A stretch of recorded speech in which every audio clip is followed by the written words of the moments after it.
계엄령 선포 이후에 금융시장의 변동성이 매우 커졌습니다. 이미 외신들은 지금 현재 대한민국의 금융시장에 대한 이 불안, 우려를 금치 못하고 있는데요. 윤석열 대통령이 서둘러서 스스로 결자해줘야 된다는 이야기를 많이 합니다. 내려와야 된다고 얘기하는 거죠. 지금의 이 정치적인 리더십 실종된 상태에서 계속 이제 그 자리를 차지하고 계속 끌고 가다 보면 결국은 국민의힘이라고 하는 이 정당, 여당 괴멸과 또 이 경제적인 이 실책들, 경제적인 이제 불안, 충격 이런 것들이 더 극심해진다라고 봐야 될 것 같습니다. 유동성을 충분히 공급해서 이 위기를 막겠다라고 금융당국의 수장들이 얘기하는데 이제 그들은 이 윤석열 정부 아래에서 부역하던 인간들이라 정말 진심으로 열과 성의를 다해서 지켜내겠다 뭐 이런 각오들이 없는 사람들인 거죠.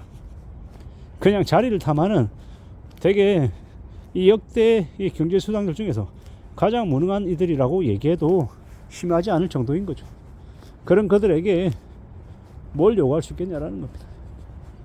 참 이렇게 씁쓸하고 참 황당한 상황들이 지금의 이 윤석열 정부 아래에 있는 금융수장들의 모습이죠.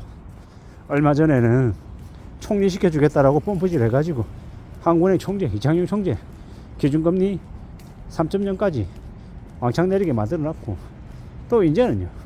이제 또 이제 윤석열이 이제 계엄령 선포하고 난 이후에 나 몰라라고 그냥 술 처마시고 있는 거잖아요 지금. 이런 상황이다 보니까 더 이제 경제가 더 나락으로 갈 수밖에 없죠.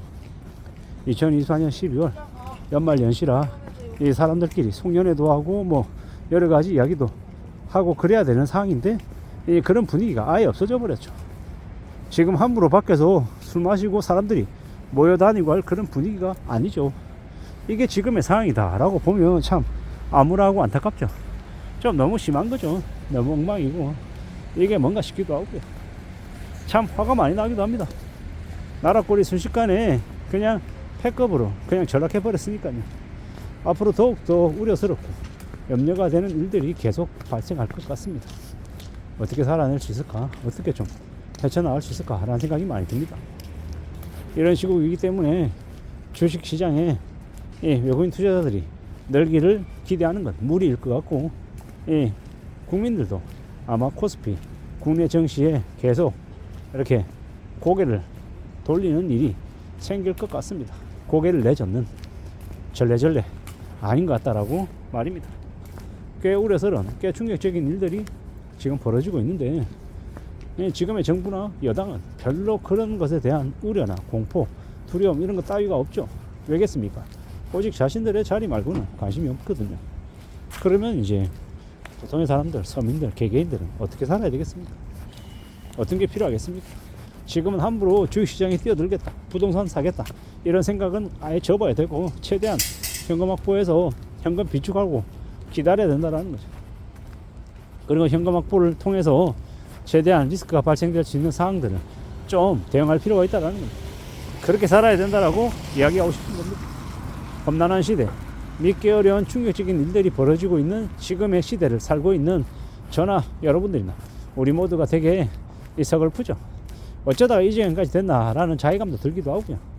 믿기 어렵기도 하고 참 많은 생각들이 듭니다. 이게 나란가 라는 생각이 들기도 하고 참 답답하죠.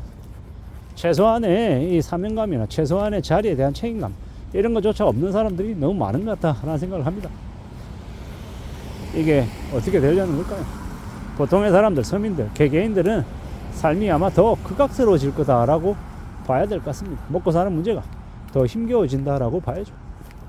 그래서 좀 도둑은 더 창궐할 것이고 또 사람들 뒤통치고 사기치는 다단계 사기범들도 많아질 것 같습니다.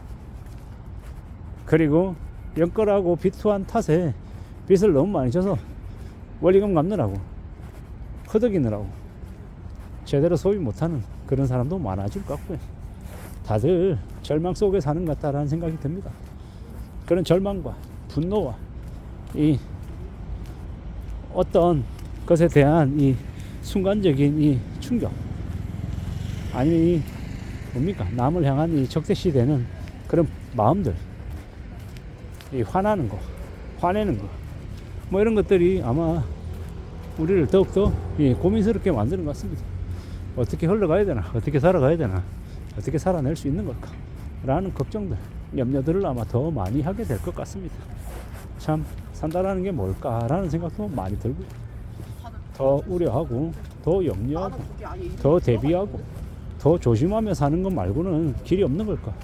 참고 견딘다, 버틴다, 기다린다, 뭐 이런 거 말고 좀 괜찮은 해법들은 없는 걸까 라고 스스로에게 묻고 또 주변에 묻고 싶은 심정이다라는 겁니다. 얼마나 오래 버틸 수 있고 기다릴 수 있고 견딜 수 있냐가 이 자본주의 사회에서 살아가는데 가장 중요한 덕목이라고 이야기하지만, 당장은 좀 뭔가 기대고 싶고 뭔가 희망이나 뭔가 좀 안전한 그런 길은 없을까라는 생각이 가끔씩 드는 거죠. 그런 생각들을 하며 이제 차근차근 움직여 나가려 하는 겁니다. 누가 뭐라 해도 이 엄난한 시대를 살아가고 있기 때문에 좀 더 분발해야 될 것 같고 좀 더 힘을 내야 될 것 같습니다. 힘낸다라는 게 참 쉽지 않지만 어떻게든 좀 잘 만들어내야 되지 않나 라고 생각도 하고요. 근데 이제 결국은 자본주의 사회이기 때문에 힘은 돈에서 나오는 것 같고요. 그 돈을 움켜쥐고 있어야 될 것 같습니다. 그래야 가능하지 않겠냐라는 겁니다. 갑자기 경제적으로 되게 위급해지면 가지고 있는 뭐든 다 꺼집어내서 팔려고 합니다. 사람들은 요새는 중고나라에 급처라고 쳐서 자기의 노트북이든 자신의 옷이든 아니면 자신의 장신구든 팔려는 사람들이 많습니다. 당근마켓도 마찬가지고 골드바나 실버바나 무지하게 팔아대려고 사람들이 안간힘을 쓰더라고요. 뭐 당근마켓으로 집을 부동산을 거래하는 경우도 있더라고요. 이런저런 여러가지 상황들을 보면 사람들 살아가는 게 쉽지 않은가 보다, 많이 어려운가 보다 라는 생각을 더 하게 됩니다. 우리가 살아가는 이 시대가 마냥 괜찮고 마냥 행복하고 그러지 않다라는 것, 사람들이 먹고 사는 게 힘들다고 얘기하고 이 100만 명 자영업자 폐업, 수출 부진, 뭐 대기업들의 인력 감축, 뭐 여러 가지의 이제 이야기들이 너무 많이 나돌고 있는 게 지금의 상황이죠. 그래서 더 사람들이 우려하고 위축돼서 지갑을 닫고 소비를 안 하는 게 현재의 모습입니다. 이런 상황에 우리가 어떻게 살아가야 될지, 앞으로의 삶을 우리가 어떻게 만들어 나가야 될지에 대해서는 좀 진지하게 고민할 필요가 있는 것 같습니다. 겸용 선포 이후에 금융시장이 되게 위태롭습니다. 변동폭이 너무 많이 커진다라는 얘기는 매우 불안하고 우려스럽다라는 이야기고, 그런 상황에서 우리는 함부로 뭔가를 투자하거나 함부로 뭔가를 뭐 이렇게 가져보겠다라는 욕심은 안 갖는 게 좋을 것 같습니다. 좀 더 신중하게 최대한 선택이나 결정은 미루는 게 낫겠다라는 말씀을 드립니다. 이상입니다.